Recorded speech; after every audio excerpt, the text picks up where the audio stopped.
Hello everyone, hope you're doing well. Today we're back on War Thunder on the second updates 1.91 dev server, and on this one I'm going to go through a few things that people have asked me to have a look at, and also some general changes that has happened to this dev server, which are, well, at least different to the one before it. The first one is the F4C Phantom 2 and its visual model. Has it been changed? Has it been fixed? Because of course there were a few issues on the first dev server when it came to how it actually performed visually. When it comes to the flight model and stuff, I've also done some testing. It feels very wonky right now, so you know, that's a bit of an issue. Something that we're also seeing is now there are new visual effects for jet engines. This is not just for the Phantom 2, so if you're in a stationary position, you just have a bunch of smoke coming out of your fuselage. But once you kick it into overgear, you have the afterburners, it pushes the smoke behind you, and it is actually really pleasant. It is very much a nice, a nice effect. If you turn off the afterburners, it changes to a lighter grey smoke, whereas as you can see with the afterburners, it is very much dark. So therefore, you have more than one way of working out if a vehicle... you have one more way of working out if a vehicle is in its afterburner stage or not, and so yeah, it's it's kind of nice,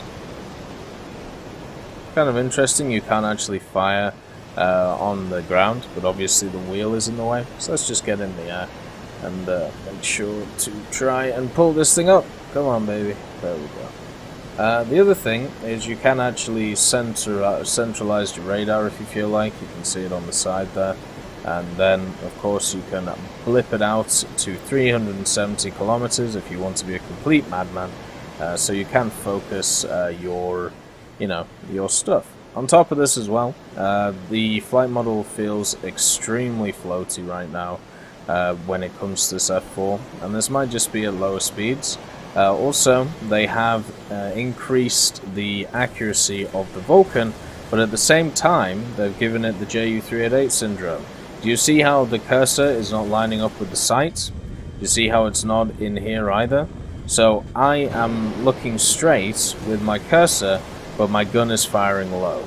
So this is going to be annoying as hell, because it's just going to be, if this is kept in, which it could be, the fact is, on it, it's annoying to line up guns when your cursor does not line up on the guns, instead it lines up on where the aircraft is going.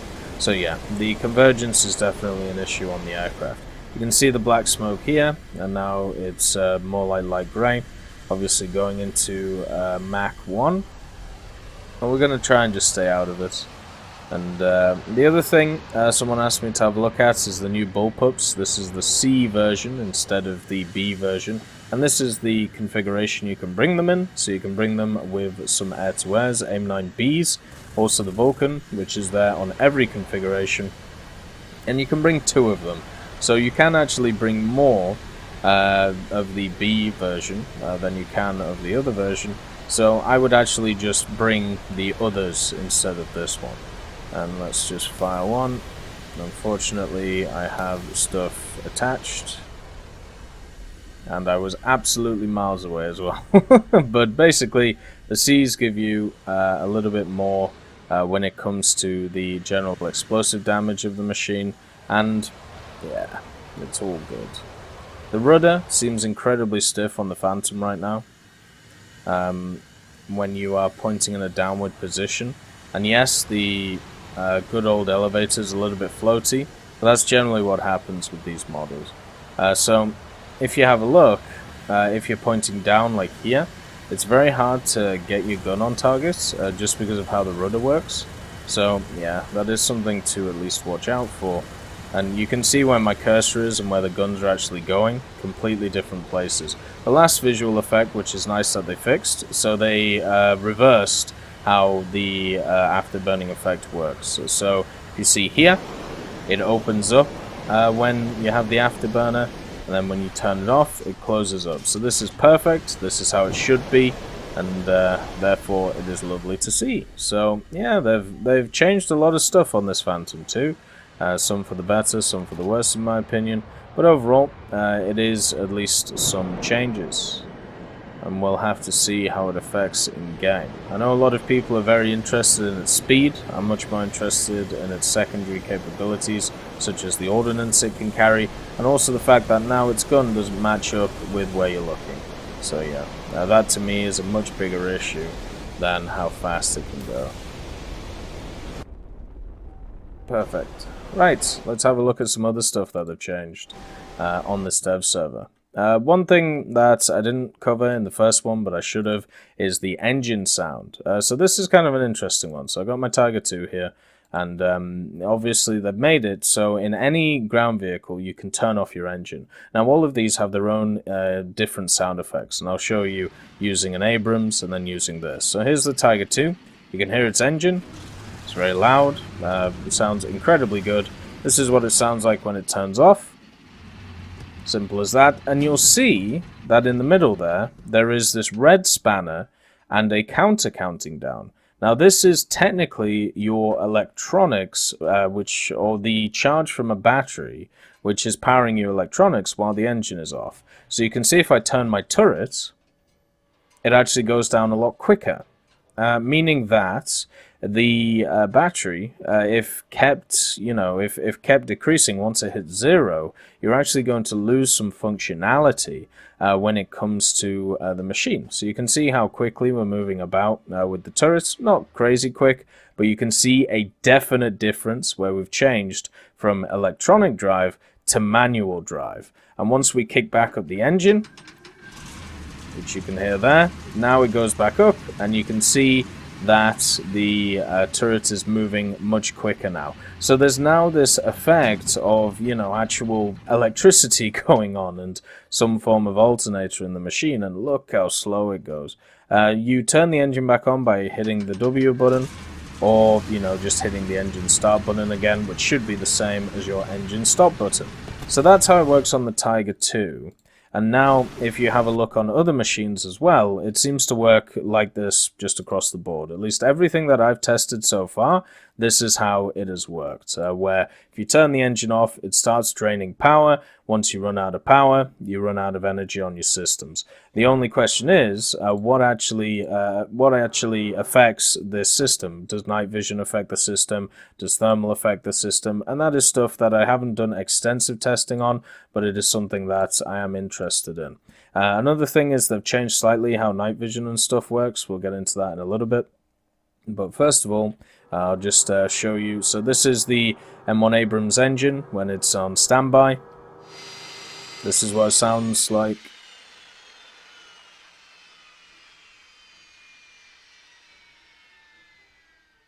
So as you can see, it takes a while to turn down, but at least it does.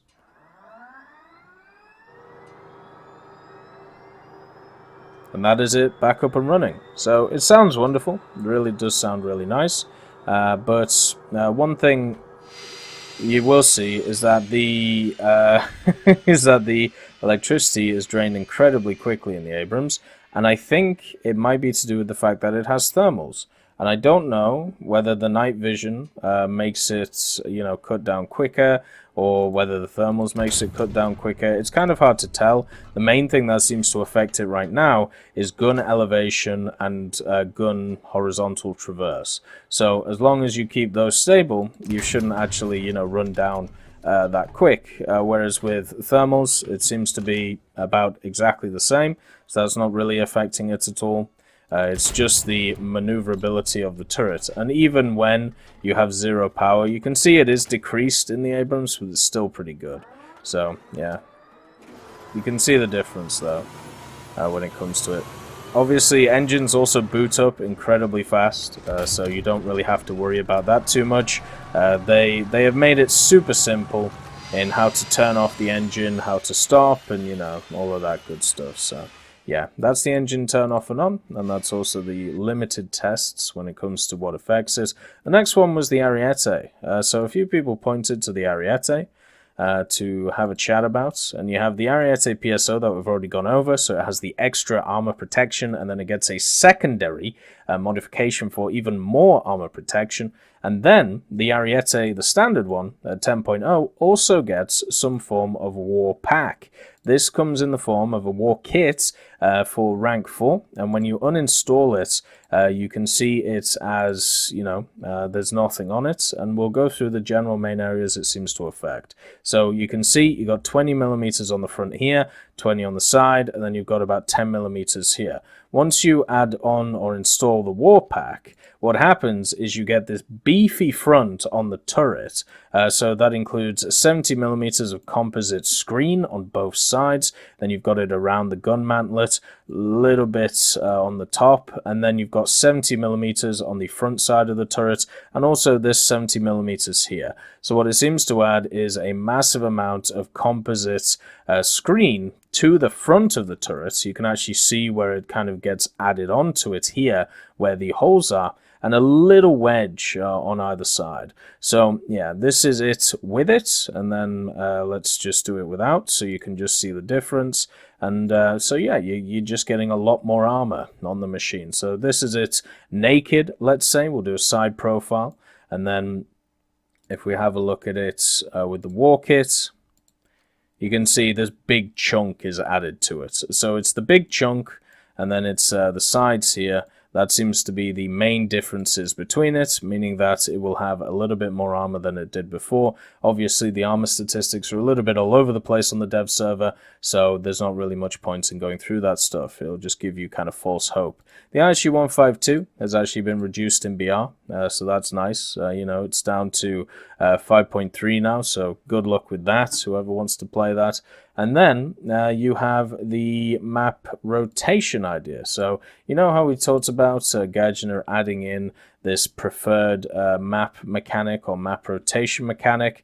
You can find it here now. So once you click on any type of mission, it's not there for Tank, Arcade, and Realistic. I'm sure it will be, but it's there for Naval and Air Realistic right now, just for the test. So you can pick in this screen the missions that you don't want to see. So this is basically how it works. It's as simple as that.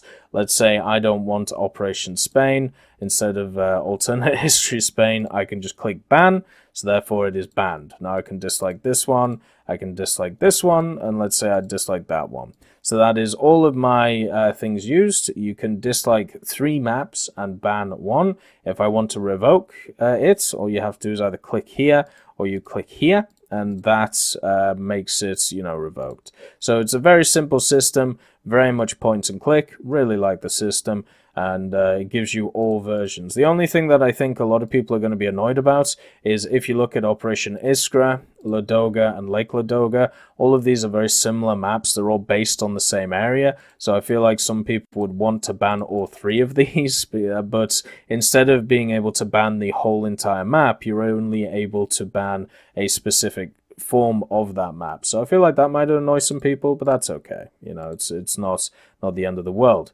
What's funny is I can't access the new Japanese port map in the custom battles, but what I can do is see it here. So this is the general outline of the Japanese port map. Looks very similar to the Palau Islands map, which is this one. I think this is the arcade version.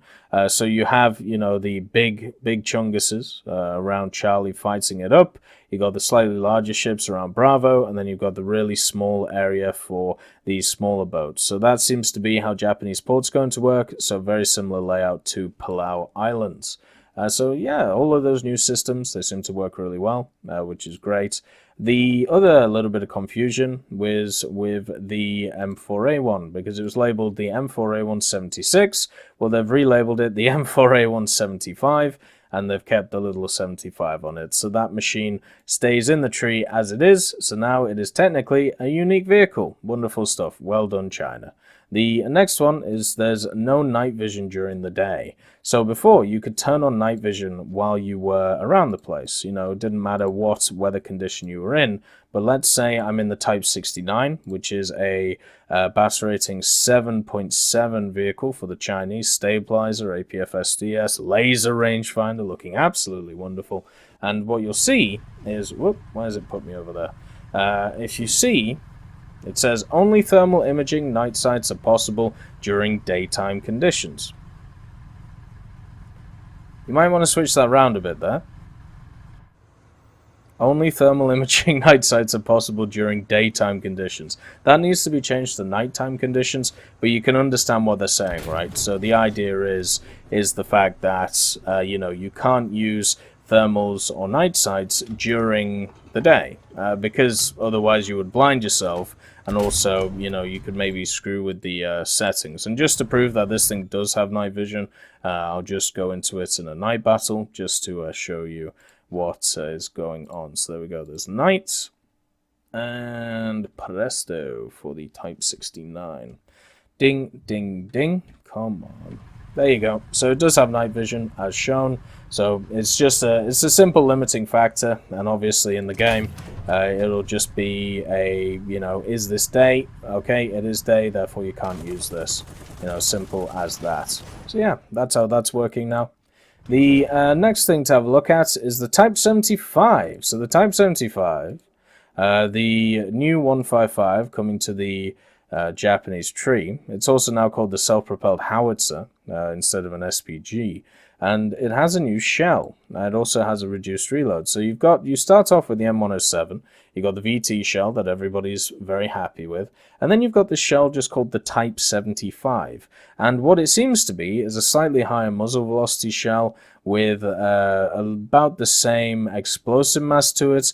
And it's also made out of TNT instead of composition B, which is what the M107 is made out of. So it's got a reduced pen, but at least in my opinion, it seems to do a little bit more damage. And as I said, auto-loading mechanism now enabled on the machine. That means it has a standard 10 seconds reload, and no matter what you do, it won't change. And probably should have changed it to daytime, but that's fine.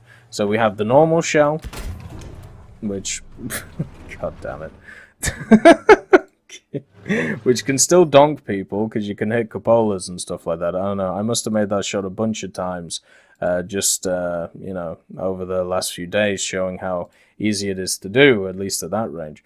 But the the main thing I was trying to talk about is, you have the normal shell. Whoa, baby. You have the normal shell, and then if you change to this shell, you have a different muzzle velocity. So you got this shell, which is the standard one, which, kills the crew, kills the driver and everything like that. And you've got this shell, which is slightly different. So you can see here, the 400 meters is there, whereas this one is there. So much higher velocity on the new HE shell. Does seem to pack a similar, or if not better, punch than its predecessor, which is nice, but I still think the HEVT is the way to go, even though it can be a little bit tempestuous at certain points by not exploding where you want it to.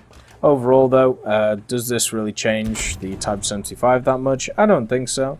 I don't think it's a massive change to it. It is kind of nice to see a new shell for it, and the lower reload definitely does make a difference for it. So I think the smoke is still going to be the main shell I use just to annoy people in it. Maybe it gets a new lease of life, as we talked about, as an AA machine with its VT. But yeah, there's the HE shell doing a crazy amount. So yeah, now the fact that I think it's a rank 3 or rank 2 modification on the machine. Yeah, it's a rank 3 one, so it'll be seen as the best round to use, even though the VT should still be pretty good. The next one is a simple one. So certain vehicles have been given scouting. And these vehicles are the Centauro, this one here, the Centauro. It's been given the improved optics, and also it's been given MVD, of all things. And it's also been given the airstrike modification, showing that it is becoming a scout. The MX-10RC is in the same boat, the Centauro Romore is in the same boat, and therefore you have these vehicles now which are not just good killers, they're also going to become impressive fast scouts. The last one as well is the Type 16. Type 16, the big man down here, is also getting it. So therefore, we're seeing these tank destroyers morph not just into, out-and-out killers, we're also seeing them morph into scout vehicles as well. And the last thing, but not least, is the Italian boys. So, the Italian boys, these little armored cars here, it did say that in a dev blog, when they were first released, that they would be able to float. Now the problem with that is they haven't been able to float yet. And yes, I'm using the disgustingly garish flames that I got from the Operation Heat event. They haven't really been able to float in a long time. And, well, ever actually. These machines, even though if you look at the historical documents which surround them, they have not been able to float, and I don't know whether that's a technical issue, or I don't know what's gone on there. But at least now, they should be able to be amphibious. I tested it earlier with the R3, and all we have to do is get over there, and the little speedy boy, just to kind of prove it. But when we talk about general changes to the dev server, I think the overall majority is pretty positive. The Phantom 2 just does not feel good right now, and there are still some things that are missing. So the Swift is still missing its air-to-air missile. That still doesn't exist on the dev server, at least currently. The other thing as well is we have a new MiG-17, which is, I suppose, nice, but it's at 8.7, which kind of worries me, but it seems like it's got a weaker engine, but also access to air-to-airs, which is worrying me. You know, there's a lot of things there, which is, you know, kind of odd. The sound design as well is still impressing me a lot with many different vehicles. Very impressive with how certain vehicles sound. Other vehicles sound a little weird. I used to watch the Jetsons. If you've ever watched the Jetsons, the little cartoon show for children, does this noise remind you of anything?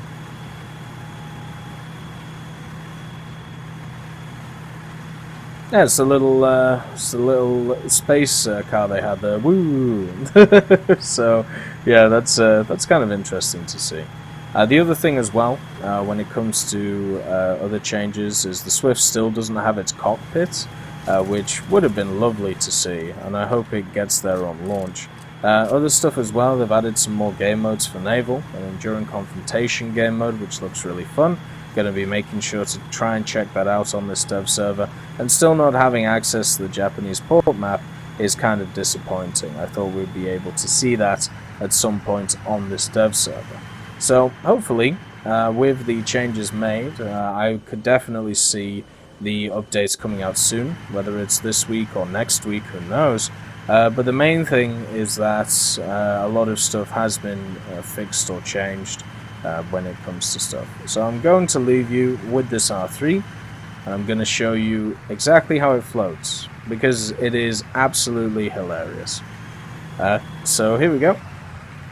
This is in realistic battles, and let's just turn off the engine. So as you can see, it bounces a little bit. And if you, because the god damn it, the way the R3 works, right, is that it actually powers itself using its wheels instead of anything. So as you can see, it kicks up its arse, and you can make it do bounces, because unfortunately right now, so if you go forward, it kicks you upwards, but for some reason if you go backwards, it kicks you down, so you actually start drowning. So you can do this thing where you start like flipping up and down like this. Let's just turn off this. So yeah, welcome to your new little crazy machine, which can just bounce up and down as it feels like it, as long as you screw with the controls a little bit. So yeah, it's nice to see that they're amphibious. It's nice to see that the vehicles are being powered around, but at the same time, I feel like this is gonna need a little bit of work. Otherwise, you know, otherwise we're gonna have a bit of a creeping donkey on our hands. Anyway, I hope you all have a wonderful day, and I'll see you next time. I'd just like to thank Ambrosius McClellan, B. Young, Blackie, Daniel Stanton, John Ryman, Joseph Anders, Martinez, Mopar 1969, Moxie, Super Cacti, Uyans Terry, and Elove Goats, and of course Seductive Trash Can for supporting the channel.